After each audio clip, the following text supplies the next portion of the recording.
Tito? Ô, Silva, eu tava vendo aqui como as medidas dos ângulos dessas peças precisam ser exatas.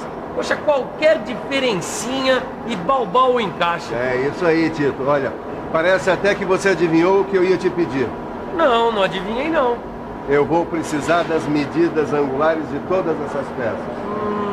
E qual o instrumento de medição que eu vou usar para isso? Bom, nesse caso, você vai ter que usar o goniômetro, que é um dos instrumentos usados para medidas angulares, tá?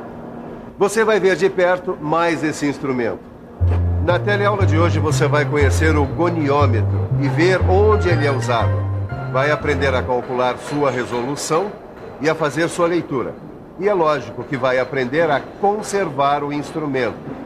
Olha aqui a belezinha. Ah, esse aqui que é o goniômetro? É esse aí. Poxa, trabalhar com ele deve ser a maior complicação, hein, Silva? Nada, é fácil, Tito. Principalmente porque na teleaula de hoje você vai ver o goniômetro por todos os ângulos possíveis.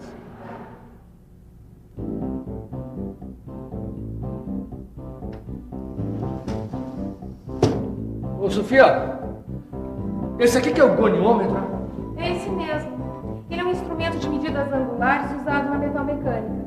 Ah, então isso aqui me interessa muito. O goniômetro é um instrumento de medição e de verificação de medidas angulares. Esse aqui é um goniômetro simples, também chamado de transferidor de grau. Quando uma medida angular não precisa de muito rigor, ele é o mais recomendado. Esse é um transferidor de grau muito usado. A sua menor divisão é 1 grau. Aqui a gente pode ver as medidas de um ângulo agudo e de um ângulo obtuso. Neste caso, eu preciso saber a medida angular exata dessa peça. Por isso, eu tenho que usar esse goniômetro de precisão. Nele, o disco graduado apresenta 4 graduações de 0 a 90 graus. O articulador gira com o disco do vernier. E em sua extremidade há um ressalto que se adapta à régua. Agora, fique por dentro de como o goniômetro é utilizado na metalmecânica.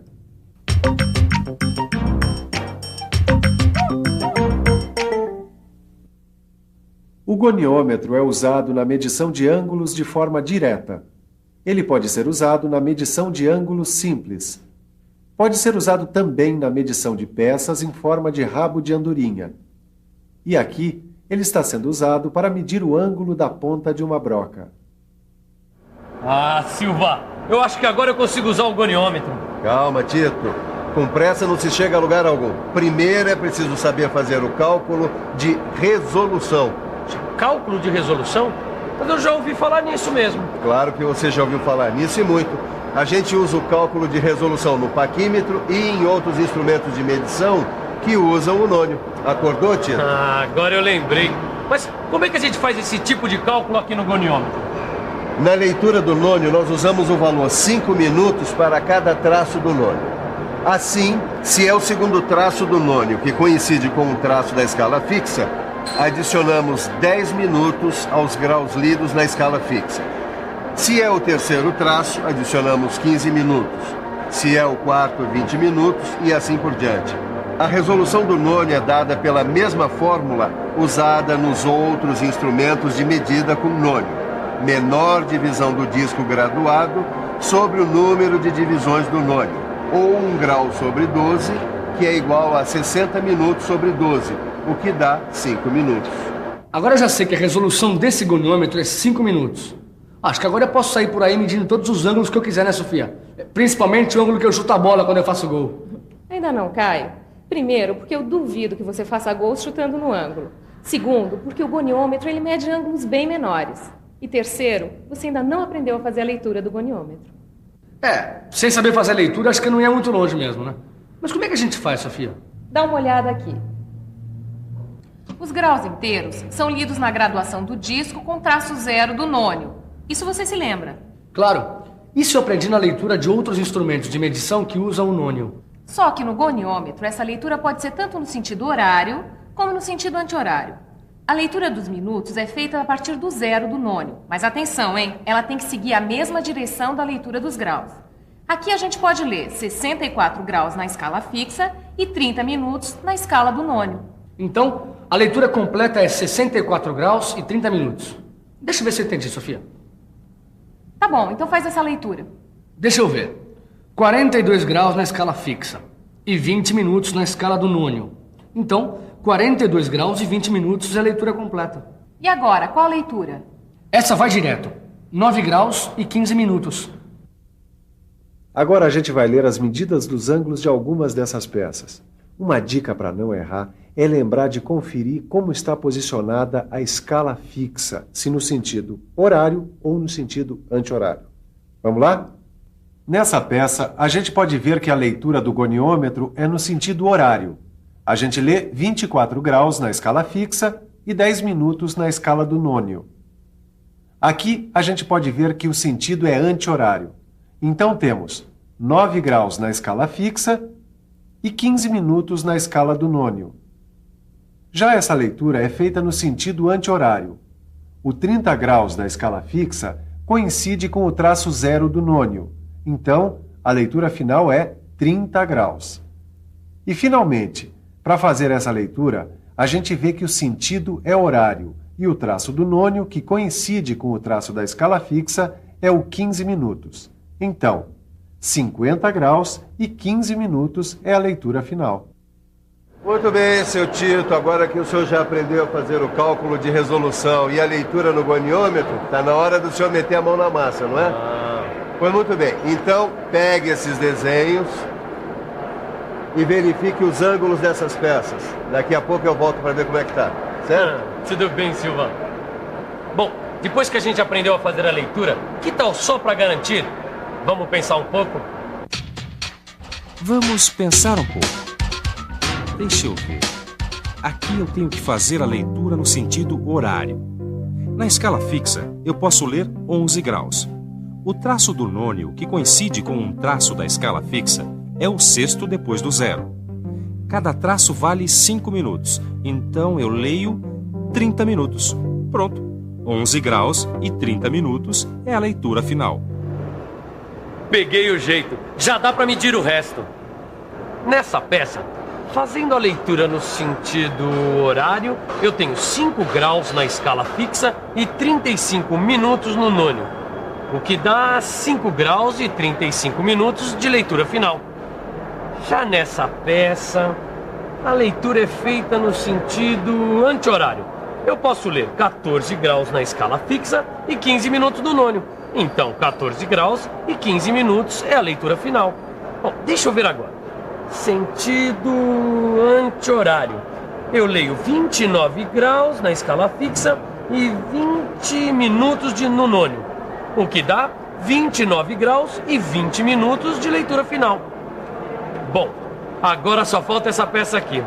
Bom, dá para fazer de primeira.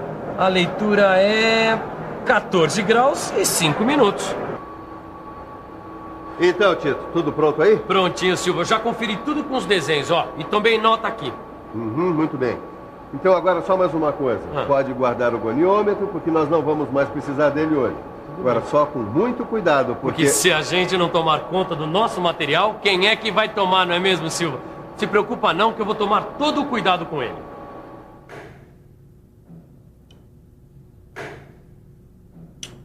Toma cuidado, Caio. Você nunca ouviu falar que a pressa é inimiga da perfeição? Guarda sempre um instrumento de cada vez, para evitar o atrito. Cuidado é palavra-chave na conservação do goniômetro. Algumas atitudes que a gente pode tomar no dia a dia da indústria podem dar vida mais longa ao goniômetro. Por exemplo, evitar quedas e contato com ferramentas de oficina e guardar o instrumento em local apropriado, sem pó ou umidade, assim como o Caio está fazendo agora. O goniômetro podia ter caído no chão. Para evitar mancadas como essa que eu dei, o melhor que a gente faz agora é dar uma boa olhada na revisão. E atenção, se liga aí que é hora da revisão. Na teleaula de hoje, você conheceu o goniômetro e viu como ele é usado. Viu que o cálculo de resolução é bem parecido com o cálculo usado nos outros instrumentos que também usam o nônio. Aprendeu a fazer a leitura do goniômetro e exercitou bastante esta leitura. Finalmente, viu algumas dicas importantes para a boa conservação do instrumento. Bom, eu já terminei o meu trabalho, agora você ainda não. Para virar o rei do goniômetro, dê uma boa revisada no seu livro de estudos e resolva os exercícios. Você vai ficar um craque. Bons estudos e até a próxima.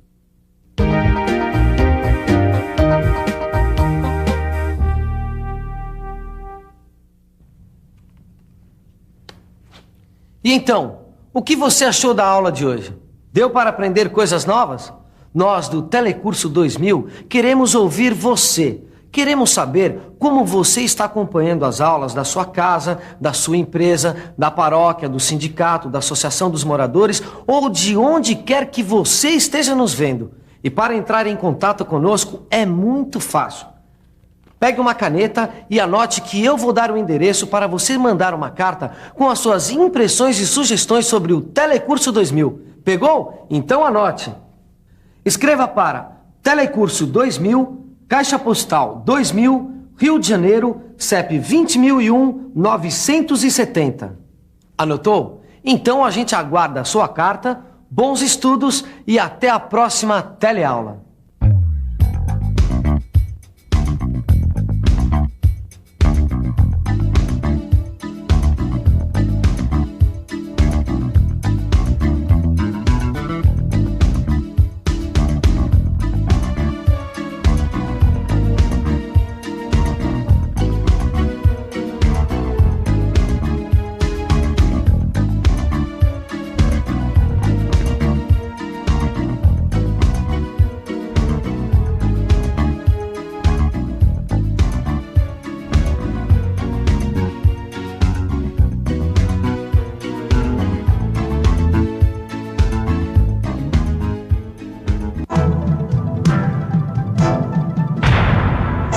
Telecurso 2000, um programa de educação do Sistema Fiesp e da Fundação Roberto Marinho.